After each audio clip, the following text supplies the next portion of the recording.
Hello दोस्तों, कैसे हैं आप सभी लोग। आशा करते हैं अच्छे होंगे। देखिए, आज अलार्म सर्किट का पहला लेक्चर है मेरा।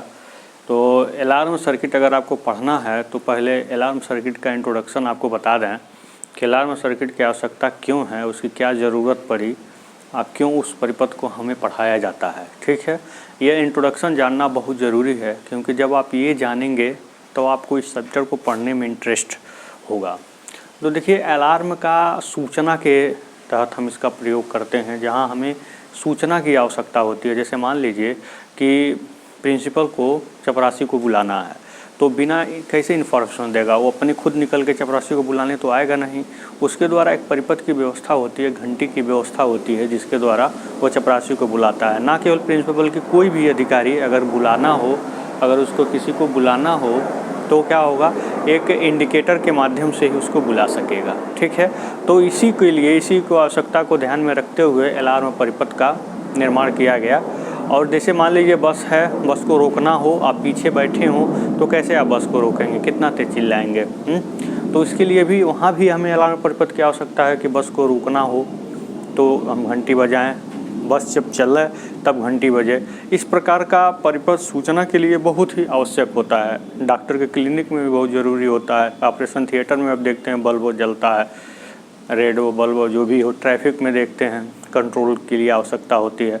तो हमें इन सब जगहों पे अलार्म सर्किट का होना बहुत ज़रूरी पाया गया, इसलिए अलार्म परिपथ का निर्माण किया गया। ठीक है, अलार्म परिपथ पढ़ने के लिए हमें दो चीज़ों की जानकारी बहुत ज़रूरी है। एक है इलेक्ट्रोमैग्नेटिक कॉन्टैक्टर, जिसको हिंदी में भी इलेक्ट्रोमैग्नेटिक कॉन्टैक्टर ही कहते हैं, विद्युत चुंबकीय कॉन्टैक्टर कहते हैं। ठीक है, और दूसरा होता है इलेक्ट्रोमैग्नेटिक रिले, वैद्युत चुंबकीय रिले।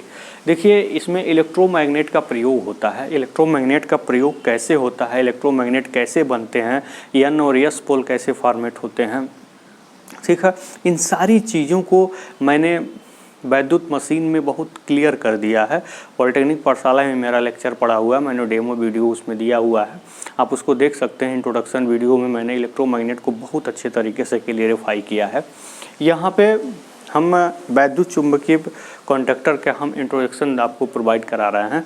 अब देखिए, विद्युत चुंबकीय का कॉन्टैक्टर का यही सिंबल होता है। ठीक है, इसके कॉन्टैक्ट होते हैं दो, ये नहीं कितना भी हो सकते हैं, लेकिन ये निश्चित है कि इसमें कुछ कॉन्टैक्ट ओपन होते हैं, नॉर्मली ओपन, और कुछ कॉन्टैक्ट क्लोज होते हैं, जिसको नॉर्मली क्लोज कहते हैं। ठीक है, ये जो कॉन्टैक्ट्स हैं, इन्हीं से ही आपका लाइट फैन जो कुछ भी है, लाइट और बल्ब और घंटी जो भी है, इन्हीं से कनेक्ट होता है। ठीक है ना, तो इसमें कुछ कॉन्टैक्ट खुले होते हैं, कुछ कॉन्टैक्ट क्लोज होते हैं। और यहाँ इलेक्ट्रोमैग्नेटिक, यहाँ पर अरेंजमेंट होता है, इलेक्ट्रोमैग्नेटिक व्यवस्था होती है। जैसे ही हम इसको सप्लाई देते हैं, सप्लाई पाते ही ये करता क्या है, इस आर्मेचर को अपनी तरफ खींचता है। ठीक है, इस आर्मेचर को क्या करता है, यहाँ पे ये अपनी तरफ खींचता है। जब ये इसको अपनी तरफ, इस कॉन्टैक्ट को हमें यहाँ बनाना चाहिए था, यहाँ पे जब इस आर्मेचर को जब ये अपनी तरफ खींचेगा तो होगा क्या, ये जो नॉर्मली क्लोज है ये किस में बदल जाएगा, इधर जाएगा तो नॉर्मली ओपन में चेंज हो जाएगा। और जो नॉर्मली ओपन है कॉन्टैक्ट आके सट जाएगा, जो नॉर्मली ओपन है वो किस में कॉन्टैक्ट हो जाएगा, नॉर्मली क्लोज में। यही इसका फंक्शन प्ले होता है। जब ये एक्टिवेट हुआ, जैसे सप्लाई मिली, तुरंत ऑन द स्पॉट जो नॉर्मली ओपन है उसको क्लोज कर देगा, और जो नॉर्मली क्लोज है उसको ओपन कर देगा। ठीक है, ऐसा करता क्यों है, क्यों ज़रूरत पड़ी। मान लीजिए क्लोज वाले से कोई कंटिन्यूस ऑपरेशन है, उसका हमें बंद करना हो, तो जब ओपन होगा तो बंद हो जाएगा। कोई ऑपरेशन जो है इंस्टेंटेनियसली नहीं है, मतलब लगा हुआ है, उसको कंटिन्यूसली ऑपरेट करना है, तो कॉन्टैक्ट जब इसमें लग जाएगा तो ऑपरेट कर जाएगा।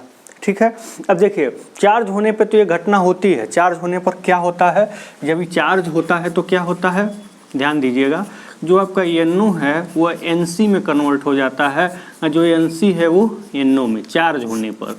ठीक है, लेकिन जब ये कॉन्टैक्टर डिस्चार्ज होगा तो क्या होगा, ठीक इसके उल्टा प्रोसेस होगी।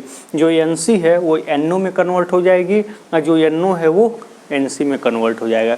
यानी कि जब डिस्चार्ज होगा तो इसको खींचे हुए है चार्जिंग कंडीशन में, जैसे डिस्चार्ज होगा तो इसको पुनः अपनी जगह पे छोड़ देगा। जब ये छोड़ेगा तो ये सटा हुआ है ओपन हो जाएगा, ये खुला हुआ था ये क्लोज हो जाएगा। तो डिस्चार्जिंग पे ठीक उल्टा प्रोसेस हो जाता है। यही है इलेक्ट्रोमैग्नेटिक कॉन्टैक्टर। यहाँ पे इसका एक रफ डायग्राम आपको समझने के लिए बना दिया है। यहाँ इलेक्ट्रोमैग्नेट लगा दिया है, यहाँ पे सप्लाई जैसे ही हम इसको देंगे तो ये इलेक्ट्रोमैग्नेटिक चार्ज होगा, मैग्नेटाइज होगा, इस आर्मेचर को अपनी तरफ खींचेगा। जब इस आर्मेचर को अपनी तरफ खींचेगा तो जो नॉर्मली ओपन है वो क्लोज हो जाएंगे, जो क्लोज है वो ओपन हो जाएंगे नीचे की तरफ जब जाएगा तो। ठीक है, यही सारा फंक्शन इसके अंदर होता है जिसको चार्ट में दिखा के दिया गया है। ठीक है, इस तरह से इलेक्ट्रोमैग्नेटिक कॉन्टैक्टर वर्क करता है। ठीक है, मुख्य बात आपको याद रखिएगा, जब चार्ज होगा तो NC को NO में, NO को NC में कन्वर्ट करेगा, और डिस्चार्ज होगा तो पहली जैसी अवस्था ऑपरेट करेगा। ठीक है, अब देखिए इलेक्ट्रोमैग्नेटिक रिले क्या होता है। सेम यही चीज़ ये भी है, लेकिन कुछ अंतर है इसमें। अगर अंतर ना होता तो हम क्यों अलग अलग नाम रखते, क्यों अलग अलग पढ़ते। अंतर क्या है कि इसमें एक टाइम ड्यूरेशन होता है। क्या होता है?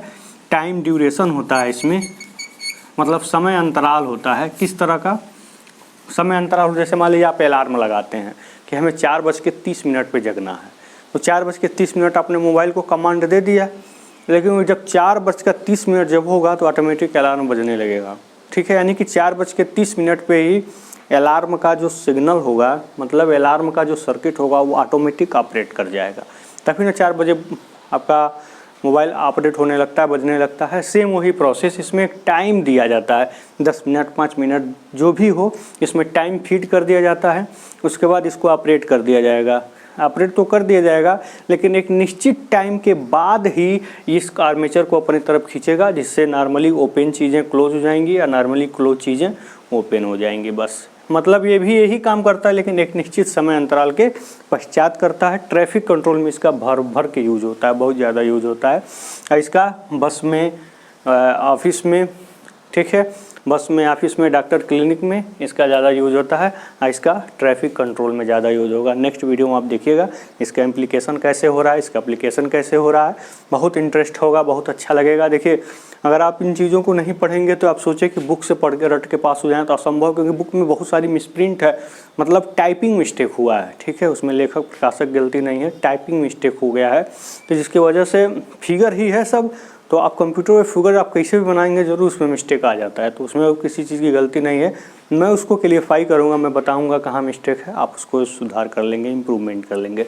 ठीक है, आज के लिए बस इतना ही। थैंक यू, धन्यवाद।